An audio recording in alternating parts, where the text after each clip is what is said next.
चंडीगढ़ में election commission के द्वारा एक प्रेस कॉन्फ्रेंस की गई और आपको बता दें कि चीफ इलेक्टोरल ऑफिसर प्रेरणा पुरी का बड़ा बयान है। उन्होंने कहा कि जनगणना का दूसरा फेज पूरा कर लिया गया है। 15 जून से 14 जुलाई तक ये फेज चलाया गया था। इस दौरान अनेक जागरूकता अभियान चलाए गए, पोलिंग स्टेशन पर कैंप लगाए गए, 24 घंटे हेल्प डेस्क भी स्थापित किया गया था। और उन्होंने कहा कि 5,16,522 में 100% इलेक्टर्स को फॉर्म दिए गए थे। सभी इलेक्टर्स के घर पर 3 बार विजिट किया गया था और 87% फॉर्म लोगों से कलेक्ट किया गया। क्या कुछ कहा उन्होंने, आइए आपको सुनवाते हैं। आज की शुरू करें। आज की इस प्रेस वार्ता में आप सभी का हार्दिक स्वागत। चीफ इलेक्टोरल ऑफिस चंडीगढ़ की ओर से सबसे पहले मैं ये कहना चाहूँगी कि हम जो एन्यूमरेशन फेज़, जो गणना का जो सबसे पहला जो चरण था हमारा SIR का, स्पेशल इंटेंसिव रिवीजन का, वो चंडीगढ़ में बहुत ही सफलतापूर्वक पूरा कर लिया गया है। और इसके लिए सबसे पहले मैं बधाई और धन्यवाद देना चाहूँगी अपने बूथ लेवल ऑफिसर्स का, जो हमारे 614 BLOs, जिन्होंने अथक मेहनत, परिश्रम से और बहुत ही अच्छे तरीके से, बहुत ही सुचारू रूप से इस प्रक्रिया को पूरा किया, एन्यूमरेशन फेज़ को। और आपको जैसा कि विदित है कि ये 15 जून से एन्यूमरेशन का फेज़ शुरू हुआ था और 14 जुलाई तक 1 माह ये फेज़ हमारा चला, जिसमें गणना प्रपत्र डिस्ट्रीब्यूट किए गए। और साथ ही हमारे BLOs के साथ साथ हमारी पॉलिटिकल पार्टीज़ और हमारे बूथ लेवल एजेंट्स का भी विशेष रूप से धन्यवाद, क्योंकि उनकी बहुत अच्छी इसमें सहभागिता और बहुत ही सक्रिय उनकी सहभागिता रही इस पूरे प्रयास में। साथ ही इसके अलावा आप सबका, मीडिया का भी बहुत बहुत धन्यवाद, क्योंकि बहुत जिम्मेदारी पूर्वक आपने रिपोर्टिंग की, आपने लोगों को जानकारी पहुंचाई, जिस वजह से चंडीगढ़ में बहुत ही अच्छे तरीके से, जिसको मैं कहूँगी बहुत ही सटीक तरीके से हम जानकारी एकत्रित भी कर पाए। चंडीगढ़ के जितने भी सिटीजन्स हैं, नागरिक हैं, सभी का, इलेक्टर्स का भी बहुत बहुत धन्यवाद, जिन्होंने आगे बढ़कर जितना भी पूरी इस प्रक्रिया में सहभागिता दी और बहुत ही अच्छे तरीके से उन्होंने हमारे साथ कोऑपरेट किया और अपने जनगणना प्रपत्र हमारे को वापस जमा कराए, ताकि ये बहुत ही टाइम बाउंड तरीके से ये प्रक्रिया की जा सके। Election machinery, district election officer, हमारे AERO साहिबान, जिन्होंने, जैसा कि आपको विदित है, चंडीगढ़ में 10 AEROs हैं, उन सबका भी बहुत ही एक अच्छा क्लोज मॉनिटरिंग और समीक्षा रही इस पूरे प्रक्रिया में, जिस वजह से अच्छी तरीके से ये संपन्न हुई है। एक ओवरव्यू में क्विकली देना चाहूँगी कि क्या क्या इस पूरी प्रक्रिया में हम लोगों ने इस पूरी प्रक्रिया को सुचारू रूप से संपन्न करने के लिए हमने क्या क्या किया। आपको विदित है कि शुरू में भी हमने जिस दिन ये प्रक्रिया शुरू हुई थी, तब भी हमने एक प्रेस कॉन्फ्रेंस के माध्यम से लोगों को जानकारी दी थी। उसके अलावा एक बहुत ही इफ़ेक्टिव अवेयरनेस कैंपेन चलाया गया, जिसके तहत वेदर इट वॉज जिंगल्स चलाए गए, रेडियो के माध्यम से SMS लोगों को भेजे गए। बूथ लेवल ऑफिसर्स ने लगभग 3 बार लोगों के घरों को भी विजिट किया और गणना प्रपत्र जमा करके एकत्र करने के लिए भी विजिट किया। वोटर अवेयरनेस कैंपेन, जिसमें हमने स्पेशल फोकस किया वल्नरेबल सेक्शंस को, बुजुर्ग लोगों को, पीपल विद डिसेबिलिटीज़ के ऊपर, और साथ ही जितना भी हमारा होर्डिंग्स, बैनर्स, जो भी हम सोशल मीडिया के माध्यम से रीच आउट करने का एक प्रयास किया। और 9 हेल्प डेस्क, हमारे AERO साहिबान के दफ्तरों में भी हेल्प डेस्क लगाए गए। एक हमने टारगेटेड, जैसा मैंने बताया, स्पेशल कैंप्स भी लगाए गए, कैंप मोड में भी पोलिंग स्टेशंस पर भी कैंप लगाए गए। AEROs ने मॉनिटरिंग में अपनी कैंप लगवाए, BLOs वहाँ पर बैठे। ये कैंप्स हमारे 27-28 जून और 11-12 जुलाई को लगाए गए, जहाँ पर लोग कैंप मोड में भी आकर, हमने एक प्रयास किया कि ज़्यादा से ज़्यादा लोग आकर अपने गणना प्रपत्र हमारे को वापस जमा करा सकें। 24/7 एक help desk monitoring centre was available. तो ये सारा इस ही पूरी प्रक्रिया का जो प्रोसीजर हमने ECI गाइडलाइंस के हिसाब से फॉलो किया। और हमने इसके अलावा 1000 NSS के वॉलंटियर्स का भी सहयोग लिया, जिसके तहत उन्होंने इलेक्टोरल लिटरेसी क्लब्स हैं जो हमारे कॉलेजेस में, उन्होंने वोटर अवेयरनेस फोरम्स, इन सब ने हमें बहुत बहुत इस कार्य में सहयोग दिया। जैसा कि आपको विदित है, जब ये प्रक्रिया शुरू की गई थी, तब जब SIR का शेड्यूल अनाउंस हुआ, तो हमारे पास यहाँ रजिस्टर्ड इलेक्टर्स की संख्या 5,16,427 की थी, रजिस्टर्ड इलेक्टर्स थे चंडीगढ़ में। और मुझे ये बताते हुए खुशी है कि 100% इलेक्टर्स को हमने पहले 7 दिन के अंदर ही एन्यूमरेशन फॉर्म्स, गणना प्रपत्र डिस्ट्रीब्यूट करवा दिए गए थे। और सभी रेजिडेंट्स के, सभी इलेक्टर्स के घर 3 बार हमारे BLOs ने विजिट किया। साथ ही जो घर पर नहीं पाए गए, हमने एक स्पेशल, जिसको कहते हैं, स्टिकर्स भी बनाए थे, जहाँ पे बताया गया कि अगला विजिट BLO का इस तारीख पे होगा, तो लोगों की सुविधा के लिए ये भी किया गया। साथ साथ हमने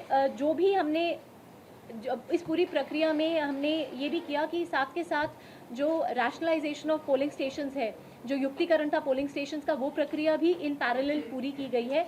और एज अ रिज़ल्ट मैं ये बताना चाहूँगी कि हमारे पोलिंग स्टेशंस जो 614 से थे पहले, वो अब 575 हो गए हैं। और इसमें ये ध्यान रखा गया, जो मापदंड है वो ये है कि 1200 इलेक्टर्स पर एक पोलिंग स्टेशन हो, जिससे पहले 1500 की लिमिट थी, अब वो 1200 की लिमिट पर आ गए हैं।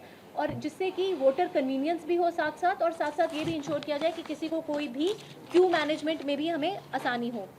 अब एक बार अगर स्टेटिस्टिक्स की बात की जाए तो बहुत ही खुशी का विषय है कि जैसे मैंने बताया 100% एन्यूमरेशन फॉर्म्स गणना प्रपत्र डिस्ट्रीब्यूट किए गए, और एन्यूमरेशन फॉर्म्स जो हमने कलेक्ट किए 4,50,281 फॉर्म्स हमने कलेक्ट किए, जो कि 87.19% फॉर्म्स हमने कलेक्ट किए, जो कि एक बहुत अच्छा आंकड़ा है जो हमने लोगों से कलेक्ट किए। और इस 4,50,000 फॉर्म्स में से ये बताना चाहूँगी कि 3,80,795 इलेक्टर्स की लिंकेज की जा चुकी है पुरानी SIR से, या उनकी सेल्फ मैपिंग हो या प्रोजेनी के थ्रू मैपिंग हो, ये उनकी लिंकेज की जा चुकी है।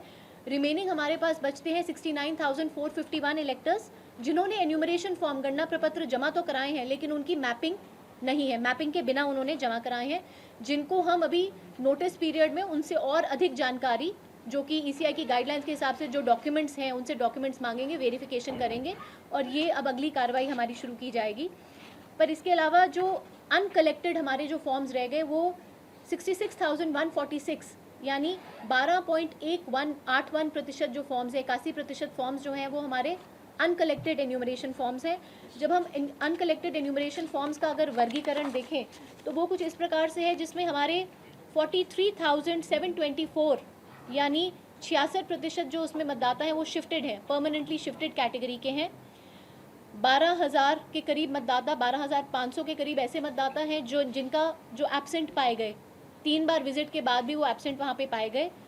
3,500 के करीब ऐसे मतदाता हैं जो मृतक कैटेगरी में हैं, और अदर की कैटेगरी में हमारे पास लगभग 3,700 मतदाता हैं जिन्होंने फॉर्म अपने जमा नहीं कराए, नॉन कोऑपरेशन कह लीजिए, जिन्होंने फॉर्म अपने जमा नहीं कराए, और डुप्लीकेट कैटेगरी में 2,590 के करीब मतदाता हैं।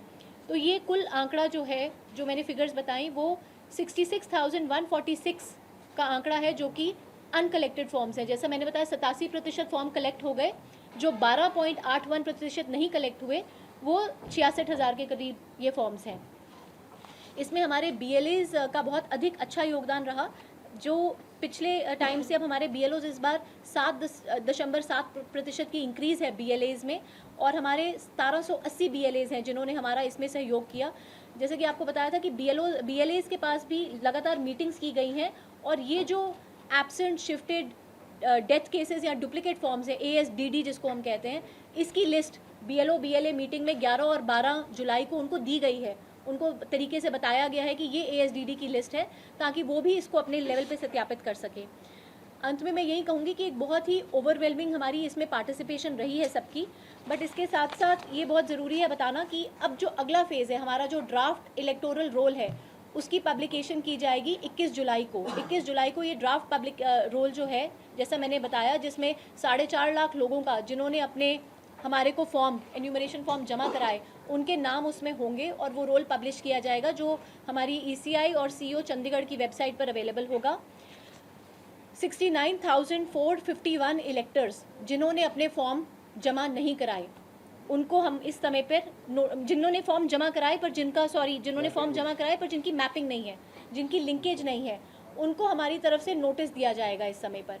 69,451 इलेक्टर्स जिन्होंने फॉर्म तो जमा कराए लेकिन मैप नहीं है, SIR से मैपिंग नहीं है, जिनके हमें एडिशनल डॉक्यूमेंट्स की आवश्यकता है, उनको एक नोटिस दिया जाएगा। और जिन्होंने फॉर्म जमा नहीं कराए, अब वो हमारी फिगर है 66,146 की। जिन्होंने फॉर्म जमा नहीं कराए लेकिन जो ASDD कैटेगरी में है, इनमें से कोई जेन्युइन इलेक्टर्स भी हो सकते हैं, उनको भी कोई चिंता का विषय नहीं है, क्योंकि वो अपने क्लेम और ऑब्जेक्शन फाइल कर सकते हैं इस पीरियड में, और फॉर्म 6 जमा कराकर हमें दे सकते हैं। ये पीरियड 20 अगस्त तक उनके पास अवेलेबल है। 21 जुलाई से 20 अगस्त के बीच में वो क्लेम और ऑब्जेक्शन फाइल करके अपना फॉर्म 6 जमा करा सकते हैं। और इस समय पर, और इसमें एक BLAs के पास भी हमने सुविधा दे रखी है कि वो भी 10 फॉर्म प्रतिदिन, और कुल मिलाकर इस पीरियड में 30 क्लेम्स और ऑब्जेक्शंस पर BLA हमारे पास जमा करा सकते हैं। सपोर्टिंग डॉक्यूमेंट्स ईसीआई की गाइडलाइंस के हिसाब से, जैसा कि सबको पता है कि 11 की एक लिस्ट है सपोर्टिंग डॉक्यूमेंट्स की, उसमें पिछली बार भी बताया था कि जो लोग 1 जुलाई 1987 से पहले का जिनका बर्थ है, document related to the elector only उनको जमा करानी है। जिनका 1 जुलाई 87 से लेकर 2 दिसंबर 2004 के बीच का बर्थ है, उनको डॉक्यूमेंट्स अपनी या फिर अपने एक पेरेंट की जमा करानी है साथ में। जो 2 दिसंबर 2004 के बाद का जिनका बर्थ है, 2 दिसंबर 2004 के बाद का जिनका बर्थ है, उनको documents related to the elector and both the parents, ये गाइडलाइंस के हिसाब से उनको जमा करानी है हमारे पास। जो हमारे 10 AEROs हैं, उनको एपेलेट अथॉरिटी वो डेजिग्नेटेड है इस पूरे प्रोसेस में, जो कि लोगों के जो नोटिस दिए जाएंगे उनके ऑब्जेक्शंस, क्लेम्स, वो सारा वेरिफिकेशन, जो सत्यापन का कार्य है, वो हमारे AEROs करेंगे। और ये बात स्पष्ट की जाती है कि स्पीकिंग ऑर्डर, पूरा एक युक्तिपूर्ण ऑर्डर पास किया जाएगा। स्पीकिंग ऑर्डर के आधार पर ही किसी का क्लेम रिजेक्ट किया जाएगा। तो जिन लोगों को भी नोटिस इस पीरियड में जाएंगे, उनका 69,000 के करीब जो फिगर मैंने बताई, उन लोगों को सुना जाएगा, उनके डॉक्यूमेंट्स का सत्यापन किया जाएगा, और उसी के आधार पर अगर किसी को रिजेक्ट करना है तो एक स्पीकिंग ऑर्डर हमारे AERO साहिबान के द्वारा पास किया जाएगा। इसमें एक और अपील है, जो यंग इलेक्टर्स हैं जिन्होंने 18 की एज अटेन की है 1 जुलाई 2026 की क्वालिफाइंग डेट, उस पर अगर वो 18 साल के होते हैं, उनको इंकरेज किया जाएगा कि वो फॉर्म 6 अपना भरें और रजिस्टर हों एज अ वोटर। और एडवांस एप्लीकेशंस भी सबमिट की जा सकती हैं। जिन वोटर्स ने 1 अक्टूबर 2026 तक अगर 18 साल का होना है, तो वो भी अपनी एडवांस एप्लीकेशन सबमिट कर सकते हैं। अंत में मैं यही कहना चाहूँगी कि 87% का जो आंकड़ा हमने हासिल किया है, आप सभी के, हमारे BLO साहिबान की मेहनत है, लोगों की सहभागिता है, पॉलिटिकल पार्टीज़ का पूर्ण रूप से सहयोग रहा है, और हमारे जितनी भी इलेक्शन मशीनरी है, बहुत ही अच्छे समन्वय के साथ कार्य करते हुए ये कार्य बहुत अच्छे सफलतापूर्वक संपन्न हुआ है। ये जो पहला चरण हमारा SIR का है, और जितने भी लोग, जैसा मैंने बताया कि जिन लोगों की मैपिंग नहीं है, 69,000 के करीब जो वोटर्स का आंकड़ा है, उनको नोटिस दिए जाएंगे। और जो 66,000 के करीब जिन्होंने अपने फॉर्म जमा नहीं कराए और जो जेन्युइन इलेक्टर्स हैं, वो उनको भी एक अवसर है कि वो भी अपने क्लेम ऑब्जेक्शन फाइल करके फॉर्म 6 के माध्यम से इस प्रोसेस में वापस अपने वोट दर्ज करा सकते हैं। और हमारा ये जो पीरियड है, नोटिस, पूरा ये नोटिस को सुनने के बाद 18 सितंबर तक हम इसको लेंगे, और 22 सितंबर को हमारा फाइनल पब्लिकेशन होगा ऑफ द इलेक्टोरल रोल। सो जिसको कहते हैं बिल्कुल एक सटीक और प्रॉपर एक इलेक्टोरल रोल हमारा 22 सितंबर 2026 को पब्लिश होगा। अब आगे से आपसे सभी से यही अपेक्षा है कि जिस तरह पूर्ण रूप से आप सबका सहयोग मिला है, और मैं विशेषकर मीडिया का इस बात के लिए भी धन्यवाद करना चाहूँगी कि बहुत ही अच्छी और बहुत ही सकारात्मक और बहुत ही जिम्मेवार रिपोर्टिंग आपने की। कोई इस तरह का, यहाँ पे कोई इस तरह का पैनिक नहीं हुआ, कुछ नहीं हुआ। तो बहुत अच्छे से जो हमारी लोगों में भी जन जागरूकता फैलाने के लिए जो आपका सहयोग रहा है, उसके लिए विशेष रूप से आपका धन्यवाद। और हमारा यही प्रयास रहेगा कि ये जो अगला चरण है हमारा, finalisation of electoral roll publication तक, हम बहुत अच्छे तरीके से, हमारा एक ही इसमें ध्येय यही है कि जो पात्र मतदाता है वो रहे ना बाहर, और जो अपात्र मतदाता है उसको सूची से हमने बाहर करना है। तो इसी ध्येय को ध्यान में रखते हुए हमारा एक यही प्रयास रहेगा कि अच्छे से सामूहिक रूप से पूरी जिस तरह से समन्वय से हमने कार्य किया है, उसी तरह कार्य करते हुए हम इस कार्य को अच्छी तरह सफलतापूर्वक चंडीगढ़ में इलेक्टोरल रोल को रिवाइज करके संपन्न करें। आप सर, चैलेंजेस क्या रहे हैं बेसिकली? क्योंकि कल भी पंजाब से खबर आई जिसमें किसी लीडर ने, कहते हैं, एडिट कर दिया, बोल दिया कि वोट कटेंगे, MLAs बन जाएंगे बीजेपी के, ऐसी चीज़ें आई। कुछ चैलेंजेस ऐसे तो नहीं रहे? लोगों की कोई मंशा तो रही होगी कुछ ना कुछ दिमाग में कि शायद ऐसे कुछ ना हो जाए कि वोट कट रहे हैं, तो कुछ ऐसे चैलेंजेस रहे हैं? कुछ लोगों की भी क्या सुनी होगी? जैसा कि मैंने वही पहले आपको बताया कि हमने इतने अच्छे तरीके से चंडीगढ़ में, बाकी स्टेट्स का तो मुझे एक्सपीरियंस नहीं, हमारे चंडीगढ़ में बहुत अच्छा और समन्वय से कार्य हुआ है, और लगातार हमारी BLOs BLAs की मीटिंग होती रही है, ERO साहब के, DC साहब के लेवल पे पॉलिटिकल पार्टी से मीटिंग्स होती रही हैं। सब लोगों को, जिसको कहते हैं कि हमने सारी स्टेक होल्डर्स, जितने इसमें पात्र हैं, सारे जितने स्टेक होल्डर्स हैं, उनके साथ लगातार मीटिंग्स, और उनको लगातार हमने लिस्टें भी शेयर की हैं। तो एक मेन बात तो ये होती है कि लोगों को लगे ना, जिसका नाम कट रहा है, जिनका नाम कट रहा है, उनकी लिस्ट भी हमने शेयर की कि ये है। कोई अगर लोगों में भी हमारे पास कोई ऐसी बहुत ही अच्छे तरीके से कार्य हुए, हमारे पास कोई ऐसी कंप्लेंट या कोई इस तरह का, कोई RW के साथ नहीं, मैं I guess I understand what you say. जो मेन आई थिंक जो कंटेंशन मैम ने भी बताया, वो उन 69,000 लोगों के लिए है जिन लोगों की बेसिकली डिक्लेरेशन फॉर्म्स हैं, जिनकी मैपिंग डायरेक्टली नहीं है। मीनिंग देयर बाई कि उन्होंने एनुमरेशन फॉर्म्स तो हमें दे दिए, लेकिन वो ये उनकी जो लिंकिंग है खुद की या अपने पेरेंट्स की या ग्रैंड पेरेंट्स की, वो लिंकिंग एस्टेब्लिश अभी नहीं कर पाए हैं। तो हमारे BLOs ने जब उनको फॉर्म दिया और जब उनसे वापस लिया तो उनको क्लैरिफाई किया कि आप जब नेक्स्ट फेज़ में जब आपको नोटिस आएगा तो जब आपने उस नोटिस का रिप्लाई देना है तो उसमें ये स्पेसिफिक डॉक्यूमेंट्स हैं, इनमें से कोई भी एक इन 12 डॉक्यूमेंट्स में से दे देंगे तो आपका नोटिस फाइल हो जाएगा और फाइनल ड्राफ्ट में आपका नाम आ जाएगा। जब ये बात उनको बताई गई तो दे वर पैसिफाइड। तो कहने का मतलब ये कि एक जो थोड़ा सा कंटेंशन ये कह लो या एक उनकी जो एक उनके मन में जो डाउट था, एप्रीहेंशन थी, वो ये थी कि हमारी लिंकिंग नहीं एस्टेब्लिश हो पा रही है, हमें पता नहीं कि हमारा वोट 2002 में कहाँ था या खुद का था या नहीं था, और हमारे पेरेंट्स और ग्रैंड पेरेंट्स का भी हमें नहीं पता कहाँ था। तो वो एप्रीहेंशन BLOs के थ्रू और मेनली पॉलिटिकल पार्टीज़ के थ्रू भी हमने ये दूर की कि जब नोटिस आपको जाएगा और जो 12 डॉक्यूमेंट्स देखेंगे आप, मुझे नहीं लगता कि चंडीगढ़ में कोई ऐसा होगा जिसके पास उन डॉक्यूमेंट्स की लिस्ट ना हो। ईजिली यू कैन गेट, जैसे फॉर एग्जांपल 10th की मार्कशीट है, बर्थ सर्टिफिकेट है, पासपोर्ट फॉर्म है, वो सब जो है बहुत आराम से लोगों के पास मिल जाएगी। वो जब साथ में अटैच करेंगे तो प्रेजेंट होना जरूरी है लोगों का उस टाइम पे जब ऑफिसर आते हैं चेक करने के लिए। So, क्योंकि उनके नोटिस ना उनको डिलीवर किए जाएंगे उनके घर पे। कुछ पेरेंट्स ऐसे थे जो कह रहे हैं कि हमारे बच्चे स्टूडेंट वीज़ा पे बाहर चले गए, तो बिल्कुल उनका खुद का ज़रूरी होना ज़रूरी नहीं, उनके कोई भी फैमिली मेम्बर हैं वो उस नोटिस के रिप्लाई में डॉक्यूमेंट अटैच करके लगा। जी सर, जो 69,000 की आपने बात की है वो उसमें वो भी हैं जो 2003 के पहले जिनको डाटा नहीं मिल रहा या जो ट्रांसफर होकर आए हैं किसी और स्टेट में थे, ये सारे वही है, वही है, वही है, ये ASDD वही वही जो है। 66,000 डिलीट कर रहे हैं, जो फाइनल ड्राफ्ट लिस्ट किस तरीके की होएगी, वो 5,17,000 पहले पंजीकृत, तो उसमें से माइनस होके ही माइनस वो उन्होंने- कोई किस हाँ मतलब जी। 4.5 लाख तो जी। ये 66,000 वो हैं जो जिनका बेसिकली या तो जैसे जो रीज़न है ना ASDD कि यहाँ पे रहते नहीं है, कहीं और रहते हैं, या जिनकी डेथ हो गई या जिनके डुप्लीकेट वोट्स हैं, और उनके पास भी ऑप्शन है। क्लेम एंड ऑब्जेक्शन में दो हैं। क्लेम ये जो पीरियड शुरू होगा हमारा 22 जुलाई से 22 अगस्त तक, उसमें क्लेम दे सकता है कोई भी। क्लेम का मतलब ये हुआ कि ड्राफ्ट रोल में आपने मेरा नाम नहीं डाला, मैं क्लेम करता हूँ कि मेरा नाम होना चाहिए।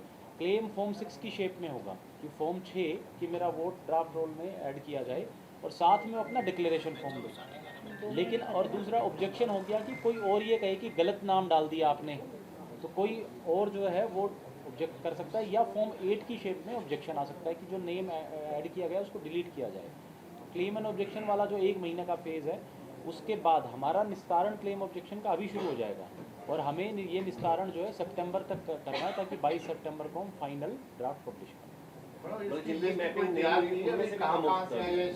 जिनकी मैपिंग नहीं हुई, हाँ उनकी उनमें से डिटेल अगर लिस्ट वो है, document नहीं दे ASDD की पाएंगे लिस्ट तो शेयर भी की गई है। Polling station wise. तो पॉलिटिकल पार्टीज के Share नॉलेज की में है गई। ये, और वो भी अपने BLAs के थ्रू ये claim and objection submit file करवाएंगे। फाइल करा सकते हैं। ठीक है जी, थैंक यू।